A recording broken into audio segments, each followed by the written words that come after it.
Halo, Assalamualaikum warahmatullahi wabarakatuh. Perkenalkan, saya Rahma Yulia, calon guru penggerak Angkatan 11 dari SDS Anwar Karim 4 Kabupaten Kota Waringin Timur. Nah, di sini saya akan melakukan penyebaran pemahaman kepada rekan guru di SDS Anwar Karim 4. Adapun pendahuluannya, Ki Hajar Dewantara mengumpulkan sekolah sebagai sebuah ladang tempat persemaian bibit.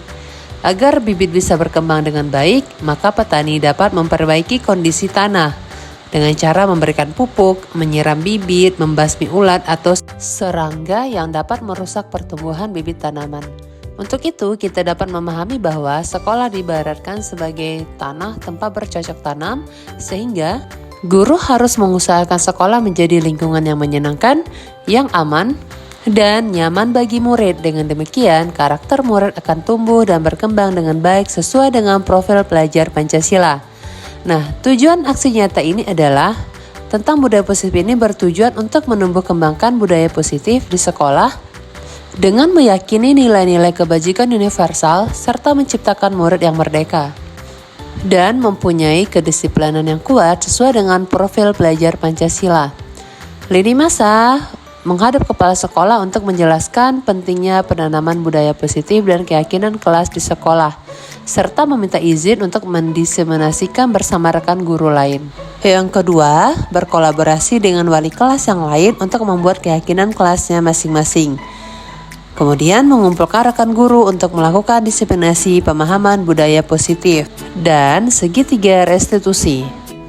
Materi budaya positif yang akan saya diseminasikan adalah disiplin positif, nilai-nilai kebajikan, teori motivasi perilaku manusia, hukuman dan penghargaan, keyakinan kelas, kebutuhan dasar manusia, 5 posisi kontrol, dan segitiga restitusi. Assalamualaikum warahmatullahi wabarakatuh. Selamat pagi ya. Perkenalkan, nama saya Rahma Yulia. Mungkin ibu sudah tahu, kebetulan saya sedang mengikuti program calon guru penggerak di angkatan 11. Nah, di sini saya ingin menyebarkan pembelajaran atau pemahaman yang telah saya pelajari selama kurang lebih itu dari 2 bulan yang lalu. Nah, di sini tentang menyebarkan pemahaman budaya positif. Nah, ini di budaya positif ini di modul 1.4. Nah, saya akan menjelaskan dulu ya modul-modulnya itu dari paket modul titik 1, 1.1, 1.2, 1.3, dan 1.4.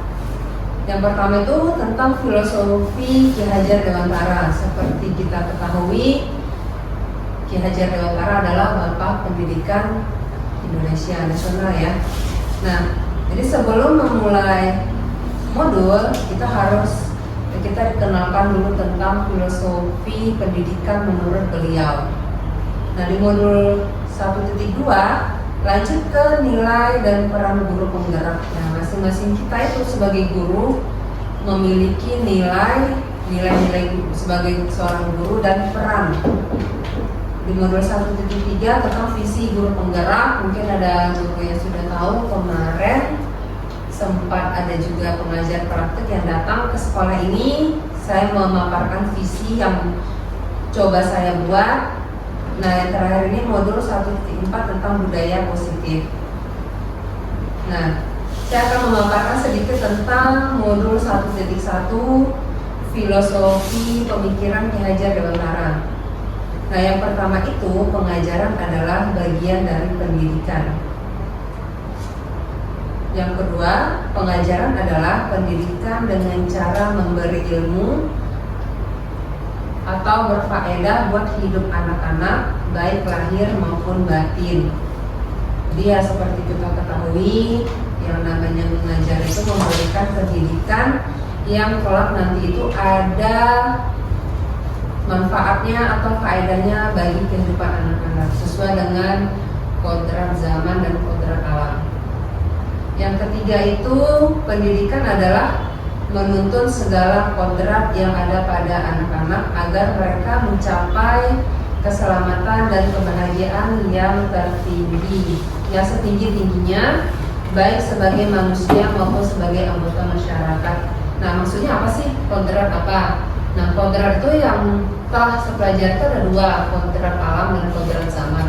Kodrat alam itu berkaitan dengan dari mana anak itu berasal. Alam itu, jadi pengajaran itu harus tetap harus tetap memikirkan kodrat alamnya, alam asal anak itu berada. Yang kedua itu kodrat zaman, yang mana kedepannya anak itu kan akan tumbuh dan akan mengikuti sesuai dengan perkembangan zamannya. Jadi sebagai guru kita tuh dituntut untuk anak itu bisa nanti bergabung sebagai manusia di anggota masyarakat, jadi kalau itu berguna.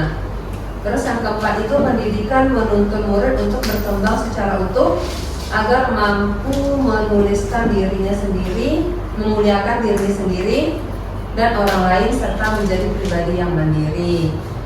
Sama ya, mungkin pendidikan yang seperti yang sudah pernah kita lakukan dan selama ini kita lakukan, ya tujuannya memang untuk memuliakan anak murid sehingga dia menjadi pribadi yang mandiri, yang dari tadinya dia masuk TK dia belum bisa apa-apa, langsung ke SD dia sudah diajari baca tulis.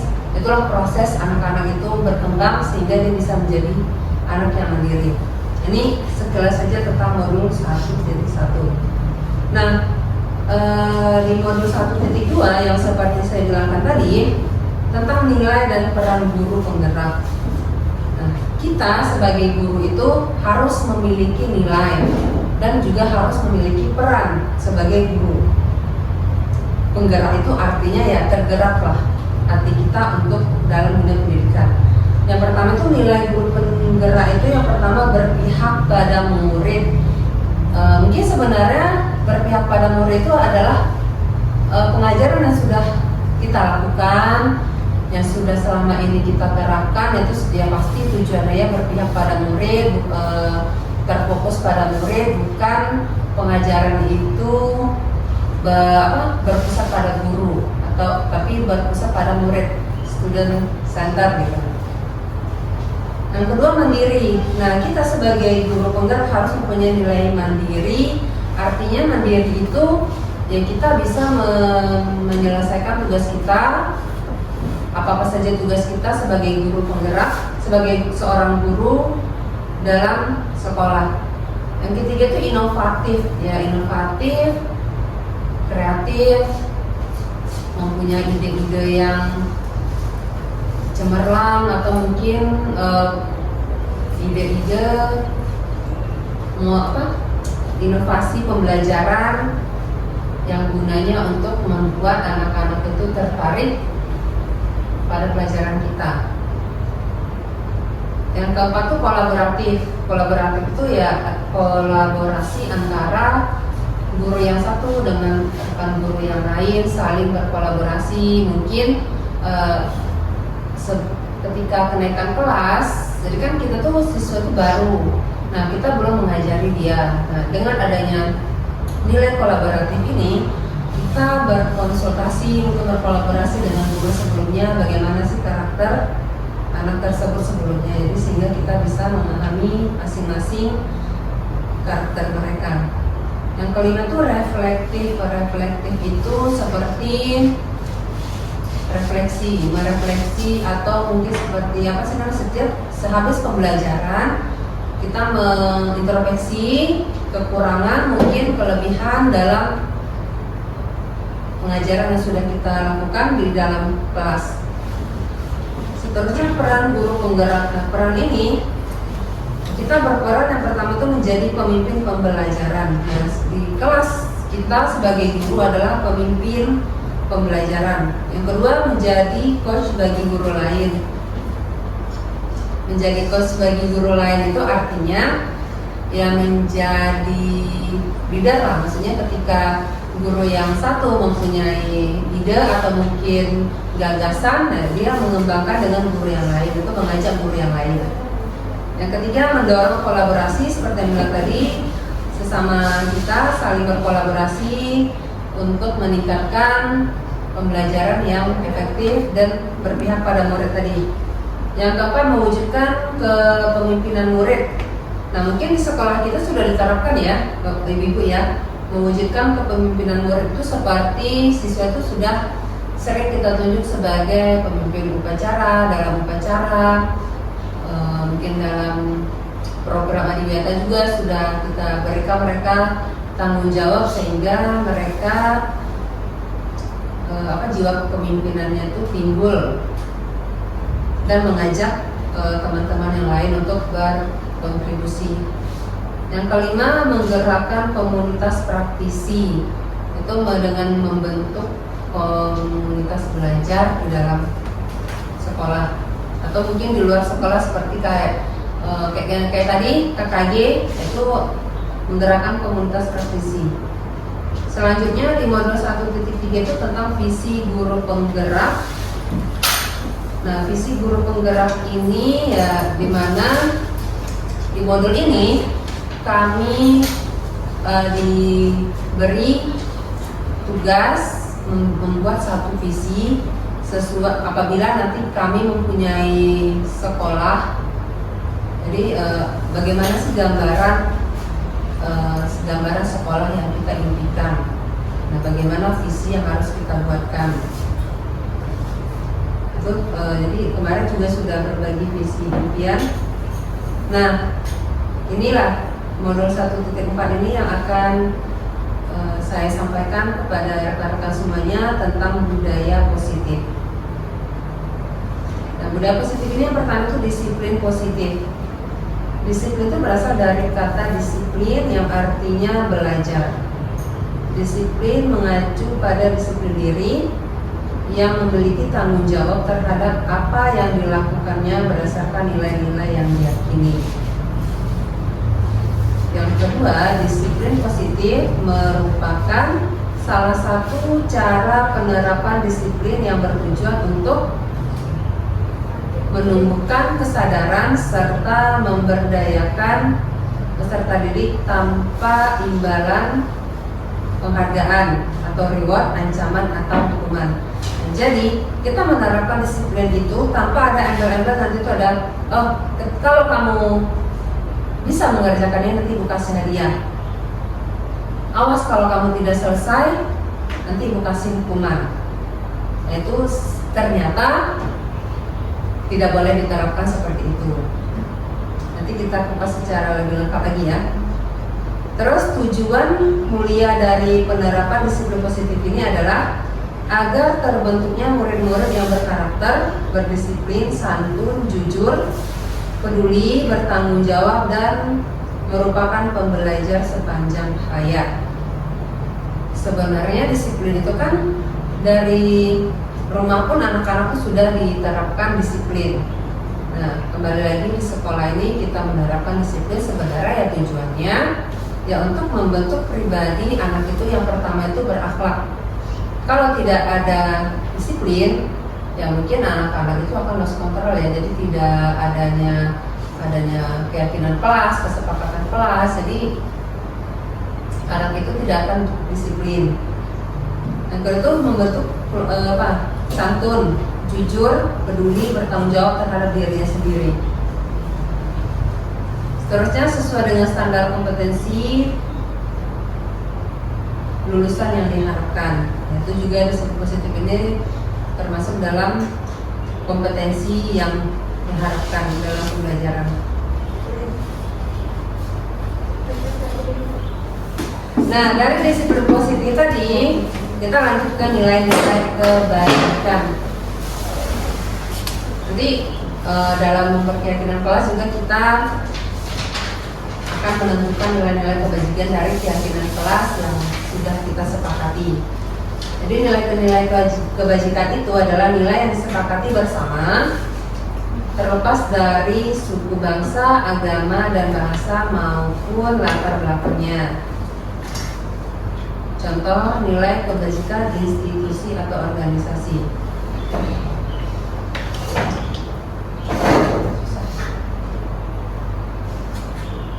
Nah, nilai-nilai kebajikan menurut program belajar Pancasila itu beriman dan bertakwa pada Tuhan Yang Maha Esa dan berakhlak mulia, berkebinekaan global, gotong royong, mandiri, kreatif, dan bernalar kritis. Itu tanpa kita sadari ya program belajar Pancasila itu ternyata mengandung nilai-nilai kebajikan. Nah, yang kedua menurut IDO Primary Years Program.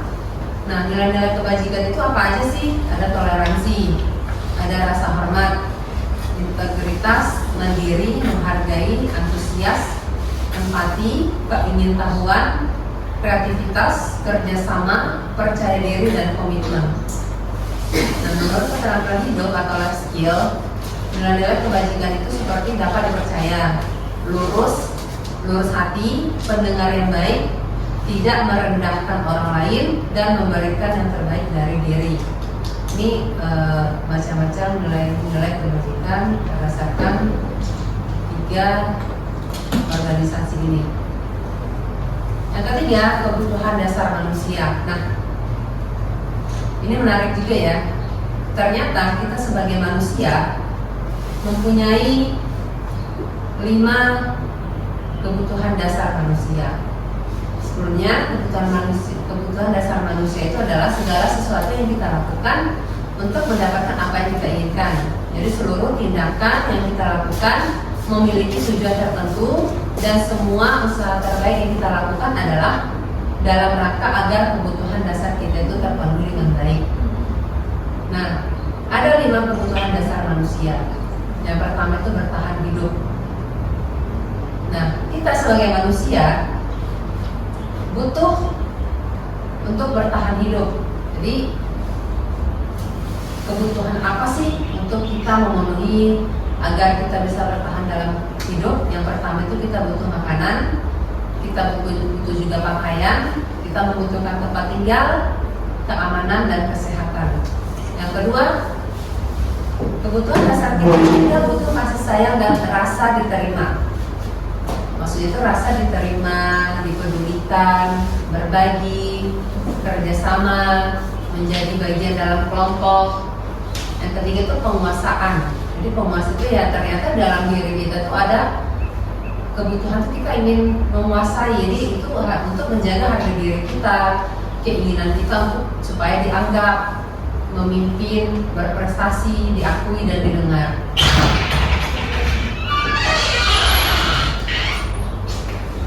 Empat, kebebasan. Nah, kebutuhan kita juga itu adalah ingin bebas. Bebas dalam artian bebas berpendapat, mandiri, memiliki pilihan, mencoba hal baru, mampu mengendalikan arah diri kita. Nah, yang kelima itu kesenangan. Nah, kesenangan itu ya seperti kita juga butuh hiburan, bermain, humor, tertawa, dan lain-lain sebagainya. Selanjutnya motivasi perilaku manusia. Nah, motivasi perilaku manusia ini apa sih yang menjadi motivasi kita untuk bertindak sebagai manusia? Yang pertama itu yang mungkin untuk menghindari ketidaknyamanan atau hukuman. Nah, di sini sebagai contohnya itu ketika kita nih di dalam sekolah, kita diharuskan masuk jam 7 pagi. Nah, mungkin salah satu motivasi kita dalam berperilaku agar untuk menaati aturannya tadi, itu salah satunya mungkin untuk menghindari ketidaknyamanan atau mungkin hukuman. Jadi apabila nanti kita terlambat, kita akan ditegur mungkin oleh atasan. Jadi ya motivasi kita untuk datang pagi-pagi, datang tepat waktu, belajar tepat waktu ya salah satunya mungkin untuk menghindari ketidaknyamanan atau hukuman dari atasan atau dari guru. Itu juga anak-anak. Jadi mungkin dia hadir ke sekolah. Nah, mungkin salah satu motivasinya itu ya untuk menghindari hukuman tadi gitu. Terus yang kedua itu untuk mendapatkan imbalan atau penghargaan dari orang lain. Nah, di sini juga yang saya lihat maksudnya itu yang motivasi kita melakukan sesuatu itu ya karena mungkin untuk mendapatkan imbalan atau mungkin dari penghargaan dari orang lain. Misalnya siswa di kelas belajar mengerjakan tugas, pasti ya tujuannya itu ya untuk mendapatkan imbalan. Imbalan itu berupa apa? Nilai dari kita atau penghargaan dari kita. Seperti ucapan, oh kamu bagus ya, kamu hebat. Contoh nih si ini. Terus yang ketiga untuk menjadi orang yang mereka inginkan dan menghargai diri sendiri dengan nilai-nilai yang mereka percaya.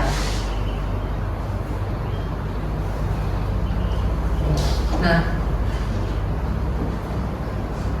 perbedaan antara yang sebenarnya tadi ada perbedaan antara hukuman, konsekuensi, dan restitusi. Saya pun sebagai guru ternyata selama ini hanya menjalankan kayak seperti hukuman. Ternyata ada cara yang lebih efektif ketika mendisiplinkan anak itu dengan cara restitusi namanya. Nah, jadi perbedaannya tuh konsekuensi lain, hukuman lain, dan restitusi juga lain. Hukuman itu tidak terencana tiba-tiba, jadi murid tidak tahu apa yang akan terjadi atau tidak dilibatkan, jadi bersifat hanya satu arah. Terus berupa hukuman fisik. Yang kedua konsekuensi. Nah, kalau konsekuensi itu terencana atau disepakati sesuai peraturan apa konsekuensi yang akan kamu lakukan apabila kamu melanggar keyakinan kelas gitu. Nah, yang kedua murid tetap dibuat tidak nyaman. Jadi walaupun mungkin diberlakukan seperti itu ya murid tetap mungkin merasa tidak nyaman. Yang ketiga, sikap guru selalu memonitor murid. Sementara yang bagus itu restitusi. Nah, restitusi ini proses itu menciptakan kondisi bagi murid untuk memperbaiki kesalahan. Nanti di restitusi itu ada 3 prosesnya. Terus yang kedua proses kolaboratif yang mengajarkan murid untuk mencari solusi sendiri. Mungkin sebelumnya saya putarkan video dulu ya tentang posisi kontrol manusia.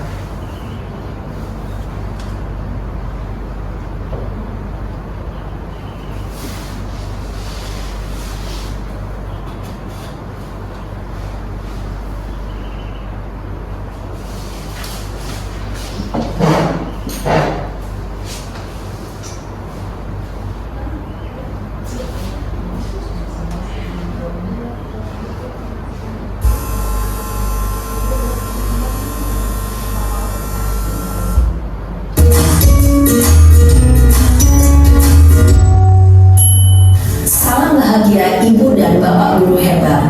Dalam penerapan disiplin positif restitusi, salah satu program yang dikembangkan adalah 5 posisi kontrol. 5 posisi kontrol dalam restitusi adalah proses perjalanan seorang pendidik agar dapat mengenali dirinya. Pada video kali ini, kita akan membahas tentang 5 posisi kontrol yang dikembangkan oleh Diane Gosser dan contoh penerapannya.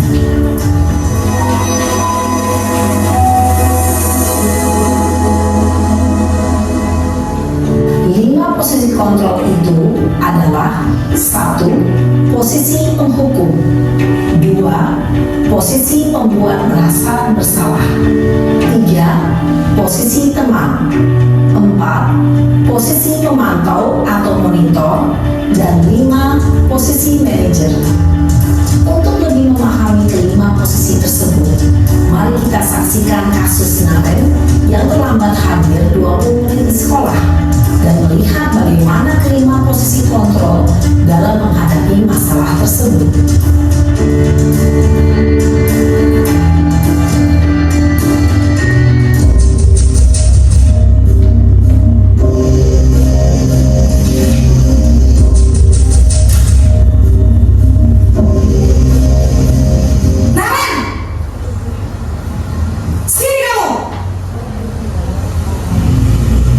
Selamat pagi, Bu. Selalu terlambat. Kamu deh, pasti terlambat. Maaf, Bu. Saya Apa? Apa coba? Alasan kamu apa lagi? eh, Kapan sih kamu tidak terlambat? Malas sekali ya kamu jadi anak. saya Dasar pemalas. Gak kapok-kapok sih kamu. Sudah berapa kali terlambat? Sana, kamu keliling lapangan basket 2 kali. kenapa saya harus keliling lapangan basket, Bu? Kenapa? Kamu melawan ibu? Berani-beraninya jawab. Sudah terlambat, masih berani jawab enggak? Sekarang, keliling lapangan basket 5 kali sekalian. Biar kapok. Cepat. Pergi sana ke lapangan basket. Posisi penghukum biasanya berbicara dengan nada tinggi, menghardik, menunjuk-nunjuk, menyakiti, dan menyindir. Hukuman bisa berupa fisik maupun psikis. Ibu dan bapak guru hebat. Dampak yang terjadi pada murid ketika guru berada pada posisi penghukum adalah murid cenderung akan memberontak, bahkan menyimpan dendam.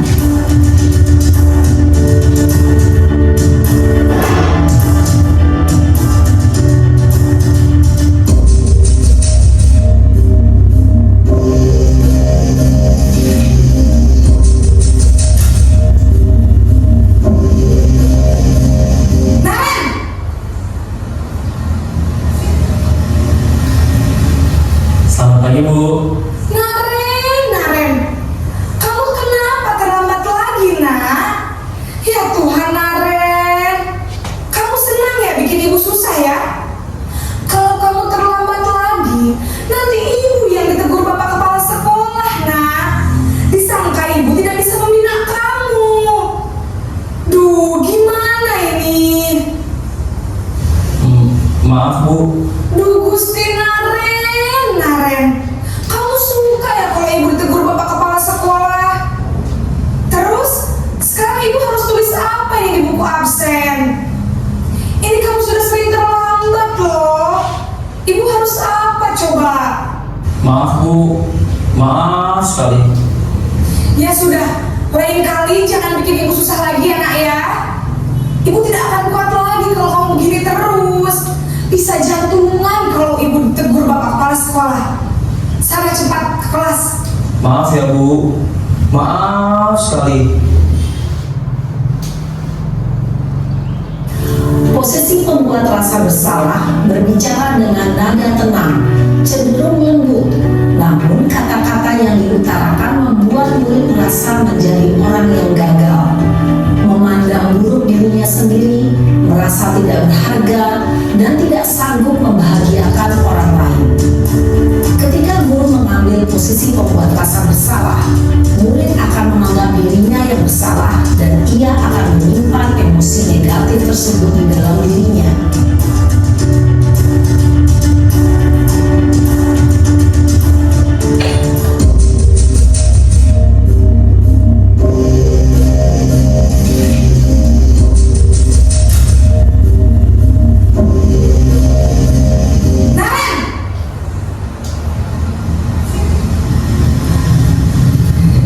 Selamat pagi, Bu.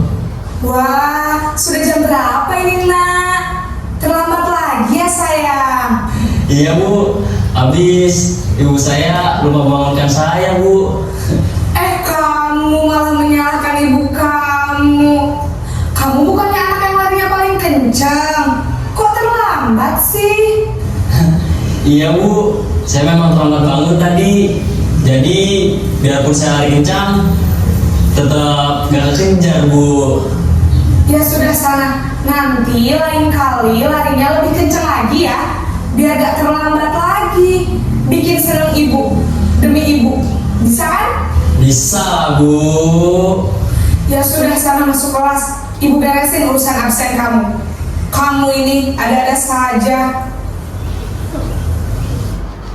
Dalam posisi teman, guru berbicara dengan nada suara ramah, akrab, cenderung bersenda gurau untuk menjaga suasana tetap santai. Murid akan merasa senang, aman, dan akrab dengan guru. Identitas yang tercipta adalah identitas sukses atau berhasil.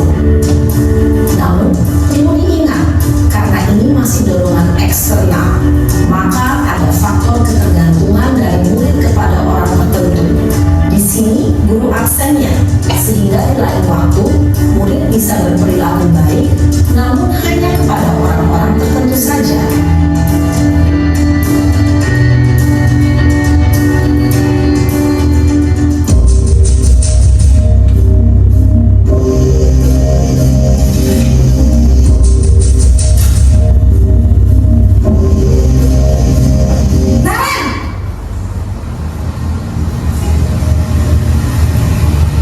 Selamat pagi Bu. Naren, apa peraturan sekolah kita tentang jam berapa kita harus masuk sekolah, Nak? Kita harus di sekolah jam 7 Bu. Iya betul, sekarang sudah jam 7.20. Naren sudah tahu konsekuensinya jika terlambat hadir. Paham Bu, saya harus tinggal kelas pas jam istirahat selama 20 menit. Iya benar, konsekuensinya demikian. Jadi nanti jam 9.30 pas istirahat, kamu harus tinggal di kelas, kerjakan tugas tambahan untuk ketertinggalan kamu, ya? Baik Bu. Posisi pemantau mengandalkan penghitungan atau data untuk mengontrol murid. Guru mengarahkan murid berdasarkan peraturan dan konsekuensi. Seorang pemantau menunjukkan bahasa tubuh dan ekspresi wajah yang datar dan cenderung formal.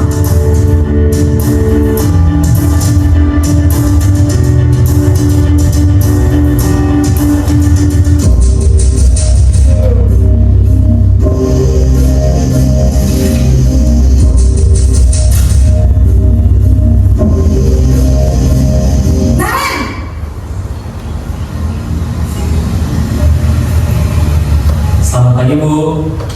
Selamat pagi, Naren. Maaf Bu, saya terlambat. Iya, sekolah masuknya jam 7, sekarang sudah jam 7.20. Jadi sekarang bagaimana ini, Naren?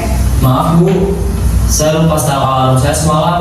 Baiklah, menurut kamu, keyakinan sekolah yang mana yang perlu kamu tingkatkan?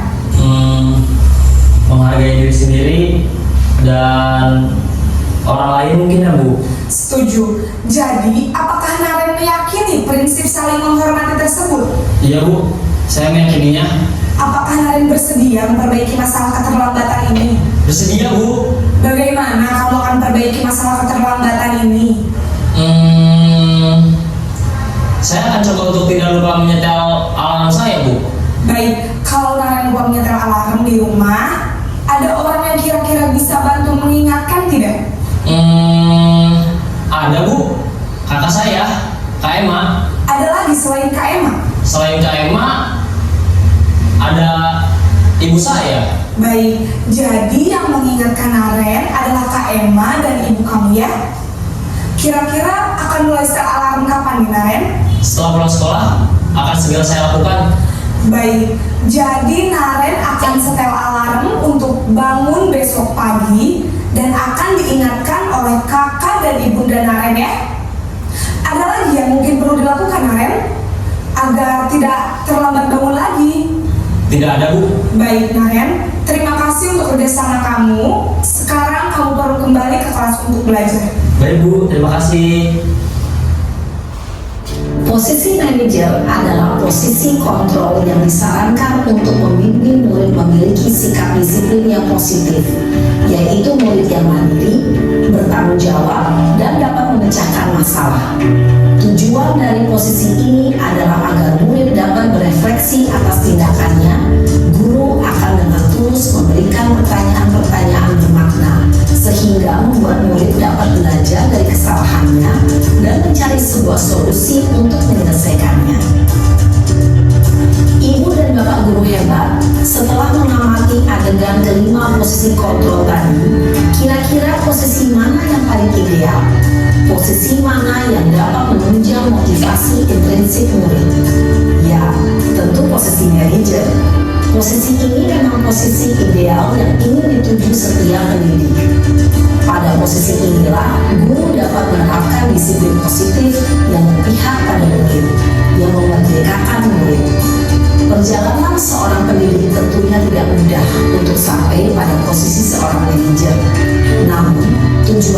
asli, yaitu menciptakan murid-murid yang mandiri, merdeka, dan bertanggung jawab. Semoga penggambaran 5 posisi kontrol yang telah diperlihatkan ini dapat menjadi ajang refleksi bagi kita semua agar dapat terus mengasah dan menerapkan disiplin positif yang memerdekakan murid. Mari terus berlatih dan bersemangat. Selamat menerapkan. Salam dan bahagia Ibu dan Bapak Guru hebat.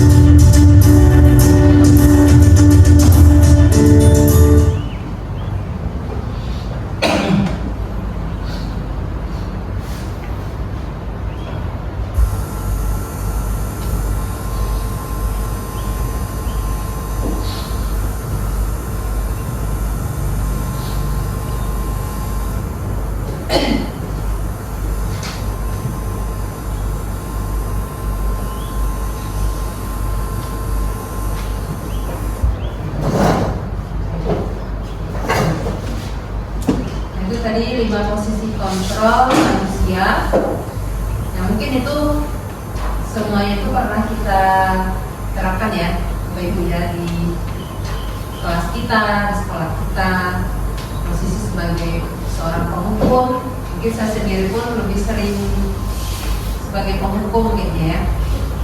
Yang kedua, pembuat rasa bersalah. Yang ketiga, teman, pemantau, dan memang yang terbaik dari 5 posisi kontrol ini adalah manajer, yang mana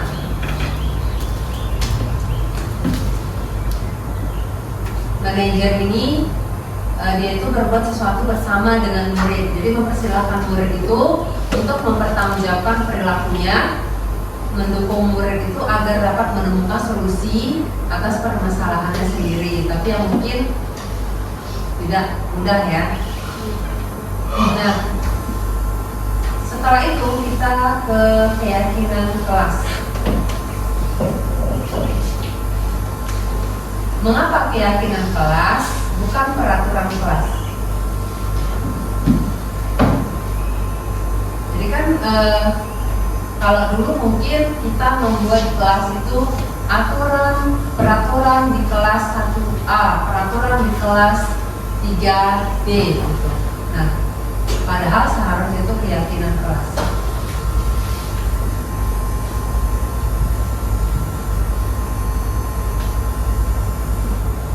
Jadi misalnya begini, mengapa kita memiliki aturan tentang penggunaan helm pada saat mengendarai sepeda motor?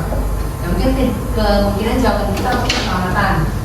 Nah, pertanyaan berikutnya, mengapa kita perlu ada aturan tentang penggunaan masker atau mencuci tangan? Ya, mungkin pasti jawaban kita untuk kesehatan dan keselamatan kan.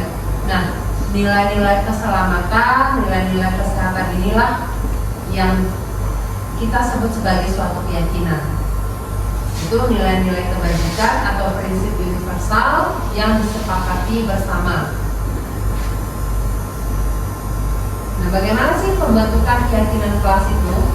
Itu bersifat abstrak, berupa pernyataan universal, dibuat dalam pernyataan positif, sedikit saja agar mudah diingat, sesuai dengan kondisi kelas.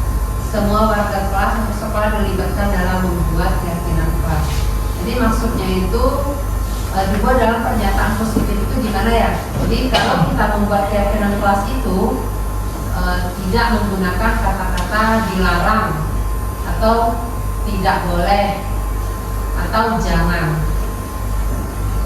Mungkin ada contoh nih seperti yang saya tulis, kesepakatan kelas. Jadi pernyataan positif itu misalnya dilarang terlambat ke sekolah. Nah, itu kan kata-kata dilarang itu kan kesannya lebih ke hukum ya. Diganti menjadi datang tepat waktu ke sekolah. Dilarang makan dan minum di dalam kelas.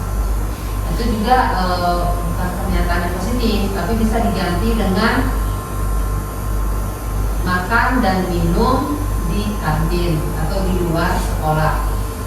Atau ada lagi, saling mengingatkan dalam kebaikan. Jadi jangan berisik, itu nggak boleh.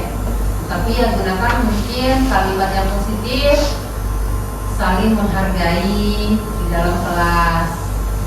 Itu sama-sama kita ubah ya, gitu. Sesuai dengan kondisi kelas kita.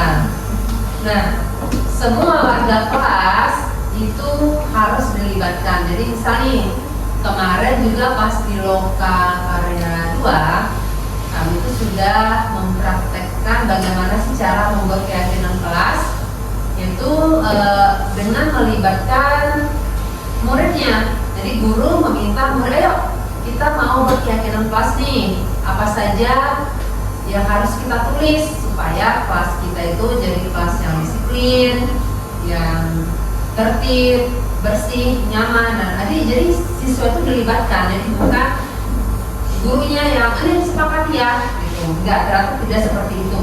Tapi anak-anak harus dilibatkan. Kenapa? Jadi mereka merasa menjadi manusia yang dihargai. Ternyata tulisan mereka dihargai. Ternyata tulisan mereka itu dipakai untuk keyakinan kelas mereka di sekolah. Tapi ya namanya mungkin apalagi kita anak SD ya, tulisannya itu ya pasti kebanyakan tidak boleh mencontek, jangan merusak atau tidak boleh terlambat. Jadi pasti menggunakan kalimat-kalimat pernyataan yang tidak positif. Nah, itulah kita melibatkan mereka, kita sampaikan apa yang sudah mereka sampaikan, baru kita diskusikan lagi, kita revisi lagi keyakinan kelas dengan bahasa yang lebih bagus digunakan. Nah, kita lanjut ke segitiga restitusi. Ini tadi segitiga restitusi ini dalam penyelesaian masalah di sekolah. Mungkin yang tadi pertama itu hukuman, ada konsekuensi, dan yang ketiga itu restitusi. Nah, segitiga restitusi ini suatu proses dialog yang dijalankan oleh guru agar dapat menghasilkan murid yang mandiri dan bertanggung jawab. Kemarin sudah saya melaksanakan segitiga restitusi di mana ada kasus di kelas saya, ada siswa, 2 orang siswa ada yang berantem. Jadi saya mencoba menerapkan segitiga restitusi ini. Jadi sebelum penjelasan lebih lanjut, mungkin kita tonton dulu videonya ya.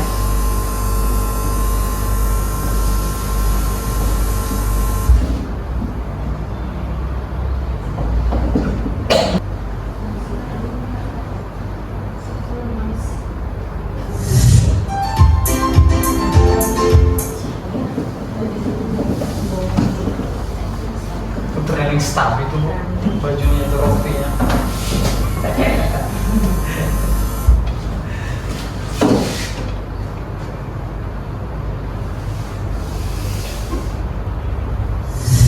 Nah, di sini saya sudah mencoba menerapkan segitiga restitusi dalam menyelesaikan masalah.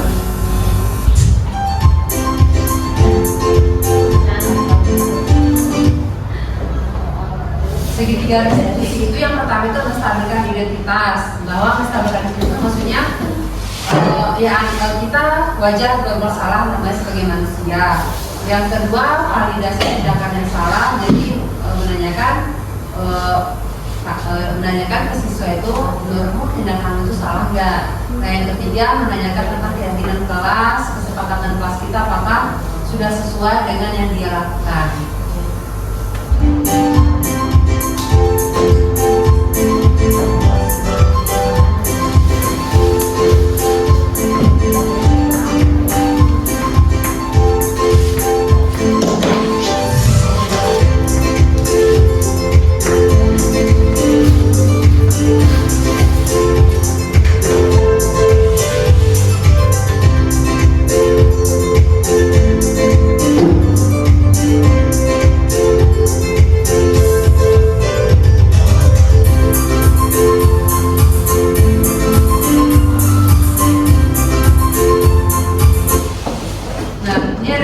Kasus yang pertama itu si Vena mendatangi ibu guru, sembari dia menangis dan membawa beberapa kertas gambar yang sudah dirobek.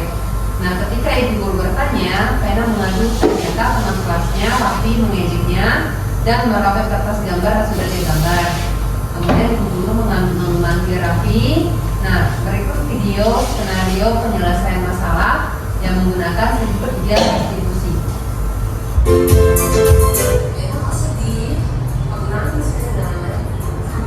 Suara saya agak pindah kemarin lagi.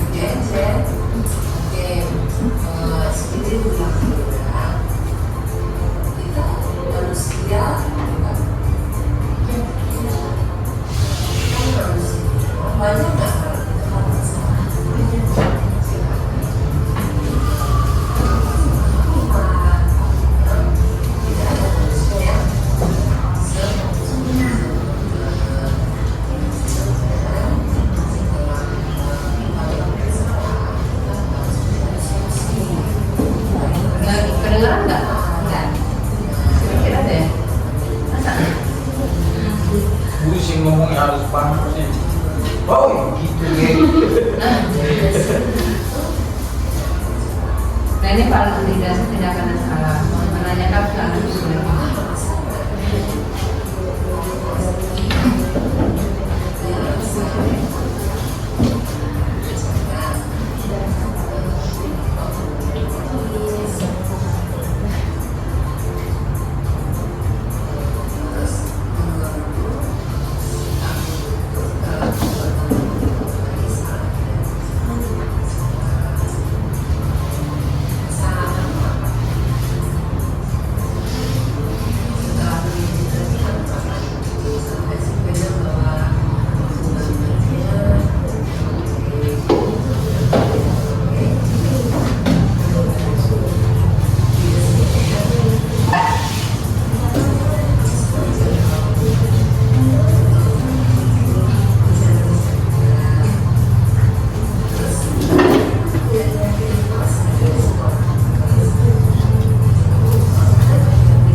Jadi kemudian ibu guru memanggil Ari untuk menanyakan apa alasan dia kenapa Ari melanggar ketentuan berseragam yang telah ditentukan sekolah. Mungkin suaranya kurang ini ya.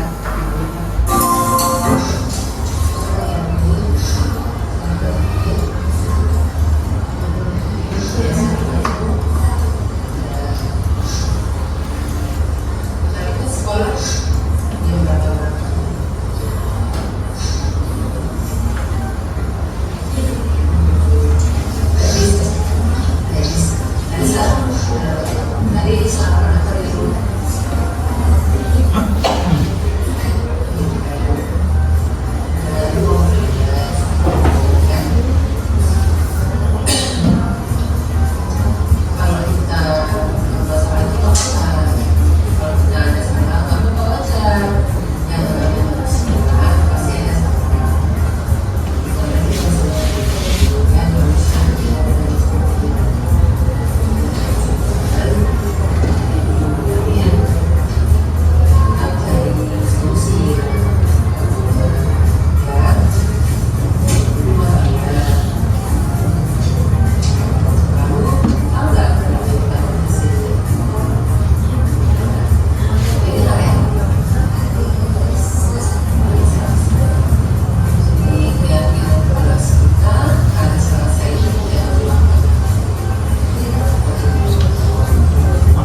Itu tadi proses penyelesaian masalah dalam kelas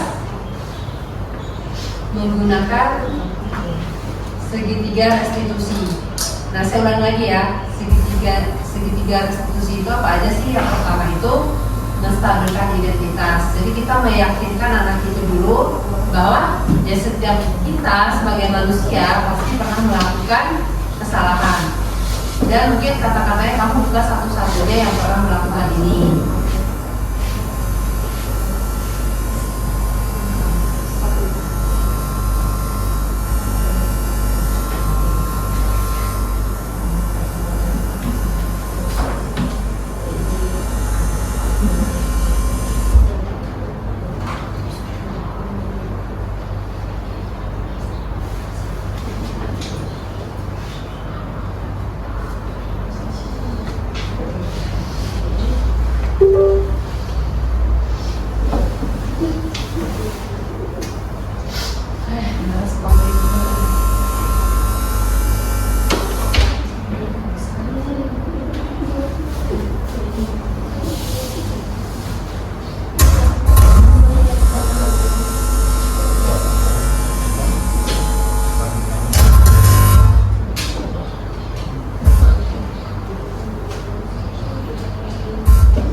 Maaf ya, saya ulang lagi ya. Nah, segitiga restitusi itu pertama tadi menstabilkan identitas, yang kedua menanyakan memvalidasi tindakan yang salah.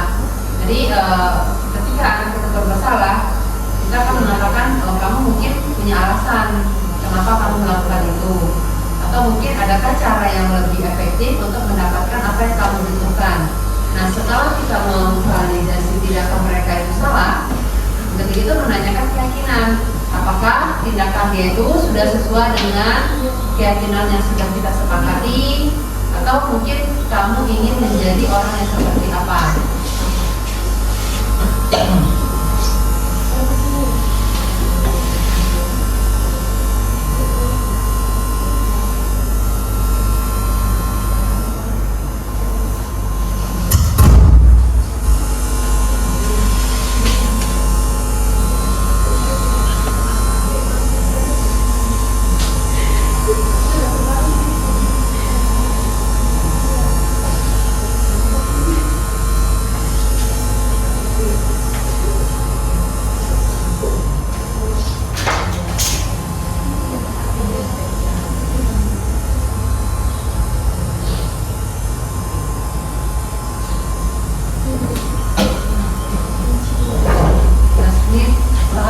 Yang seperti sudah saya jelaskan ya.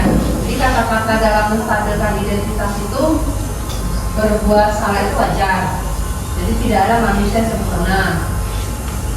Ibu atau bapak juga pernah melakukan itu. Atau ibu bapak tidak mau mencari siapa yang salah, tapi ingin mencari solusi atas permasalahan ini. Atau kamu berhak merasakan begitu.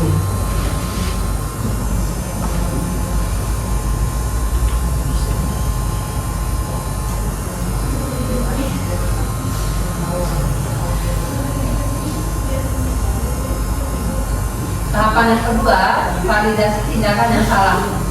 Jadi berdasarkan prinsip, setiap perilaku berupaya memenuhi suatu kebutuhan tertentu. Di kalimat yang mungkin bisa kita gunakan, kamu pasti punya alasan mengapa melakukan hal itu. Padahal kamu bisa melakukan yang buruk dari ini ya. Kamu patut bangga karena telah melindungi sesuatu yang penting buatmu. Atau mungkin kamu melakukannya karena mempertahankan sesuatu yang penting bagimu. Jadi kita ketika dia bersalah, mungkin ini perkataan-perkataan yang bisa kita sampaikan kepada anak itu. Yang terakhir, menanyakan keyakinan. Jadi berdasarkan prinsip teori kontrol bahwa pada dasarnya kita termotivasi secara intrinsik. Nah, setelah kita memvalidasi tindakan yang salah, apa keyakinan kelas kita, nilai-nilai apa yang telah kita sepakati bersama, seperti apa gambaran sebuah kelas yang ideal menurut kamu, atau mungkin kamu ingin menjadi orang seperti apa. Nah, ini tadi sudah saya tampilkan ya contoh penerapan segitiga restitusi. Thank you, terima kasih. Banyak kendalanya mungkin ya, dari sound sistemnya yang mungkin yang belum terkoneksi, jaringannya atau segala macam. Mungkin itu saja yang bisa saya sampaikan pada sore hari ini. Saya ucapkan maaf yang sebesar-besarnya apabila ada ucapan, perkataan saya tidak pada tempatnya. Terima kasih atas waktu yang telah diluangkan untuk saya mempresentasikan aksi nyata kami dalam Modul 1.4 ini tentang budaya positif. Ini yang sudah kami pelajari. Semoga kita bisa sama-sama menerapkan dengan tujuan mendidik murid kita agar lebih disiplin lagi dalam bersikap. Mungkin itu saja. Terima kasih. Assalamualaikum warahmatullahi wabarakatuh. Waalaikumsalam Selamat sore. warahmatullahi wabarakatuh. Ya, kasih tepuk tangan.